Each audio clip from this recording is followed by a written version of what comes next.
वीर मराठा छावा छत्रपति संभाजी महाराज का नैतिक एवं वीरतापूर्ण जीवन। भूमिका। छत्रपति संभाजी महाराज, जिन्हें छावा कहा जाता है, मराठा इतिहास के एक वीर योद्धा और नीति निपुण शासक थे। छावा का अर्थ होता है शेर का बच्चा, जो उनके साहस, पराक्रम और दृढ़ संकल्प को दर्शाता है। वे सिर्फ एक महान योद्धा ही नहीं, बल्कि एक विद्वान, कुशल प्रशासक और सच्चे राष्ट्रभक्त भी थे।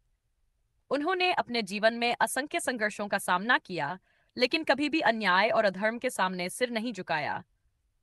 संभाजी महाराज ने औरंगजेब की क्रूरता का डटकर सामना किया और मराठा साम्राज्य की रक्षा के लिए अपना सर्वस्व न्योछावर कर दिया।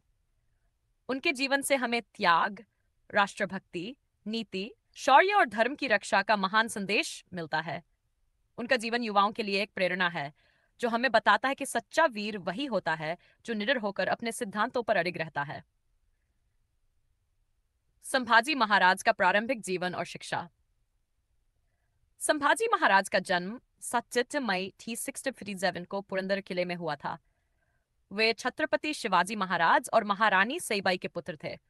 उनकी माता का देहांत बचपन में ही हो गया, जिसके कारण उनका पालन पोषण शिवाजी महाराज और उनकी दादी जीजाबाई के सानिध्य में हुआ। संभाजी महाराज विद्वता में अद्वितीय थे।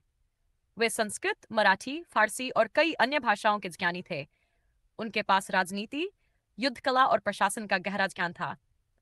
वे न केवल एक शक्तिशाली योद्धा थे, बल्कि एक कुशल रणनीतिकार और लेखक भी थे। उन्होंने संस्कृत में बुद्धभूषण नामक ग्रंथ लिखा, जिससे उनकी विद्वता प्रमाणित होती है। मराठा साम्राज्य की रक्षा में वीरता। संभाजी महाराज बचपन से ही पराक्रमी और निडर थे। वे शिवाजी महाराज के साथ कई युद्ध अभियानों में शामिल हुए और अपने साहस से दुश्मनों को परास्त किया। जब 1661 में छत्रपति शिवाजी महाराज का निधन हुआ, तब संभाजी महाराज को सत्ता संभालनी पड़ी। उस समय मराठा साम्राज्य पर कई शक्तिशाली शत्रुओं का खतरा मंडरा रहा था, विशेषकर मुगल सम्राट औरंगजेब। संभाजी महाराज ने वो 100 वर्ष की आयु में छत्रपति की उपाधि धारण की और मुगलों, पुर्तगालियों, सिद्दी, अंग्रेजों और अन्य शत्रुओं से टक्कर ली, लड़ाई लड़ी। संभाजी महाराज की नैतिकता और नेतृत्व गुण। राष्ट्रभक्ति और स्वाभिमान। संभाजी महाराज को अपने राष्ट्र और संस्कृति पर गर्व था। उन्होंने कभी भी किसी बाहरी शक्ति के सामने घुटने नहीं टेके।